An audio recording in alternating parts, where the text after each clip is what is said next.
Real Maharashtra 24 news, हम दिखाएंगे सच। धनगर समाजाची एसटीची अनुसूचित जमातीची एसटीची अंमलबजावणी सांगतोय आपल्या माध्यमातून कृपा आपल्याला माध्यमाला भी सांगू इच्छितो।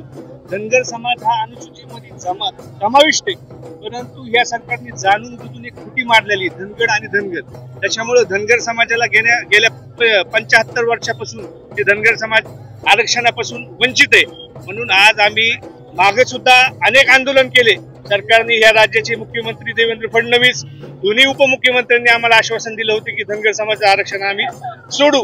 त्या ठिकाणी त्यांनी समितीही नेमली, पण समितीच्या माध्यमातून आता भी कुठलाही अहवाल त्या ठिकाणी आलेला नाही। म्हणून या सरकारचा निषेध करण्यासाठी हे आम्ही आंदोलन करीत आहोत। येणाऱ्या काळात आपल्या माध्यमातून मला सांगायचं आहे, धनगर समाजाच्या एसटीच्या आरक्षणाचा तात्काळ अंमलबजावणी करा, नाहीतर हे हे पिवळं वादळ मुंबईच्या दिशेने जाईल आणि हे सरकारला हे आंदोलन हे धनगर समाजाचा विषय परवडला नाही, हे आपल्या माध्यमातून मी इशारा देतोय।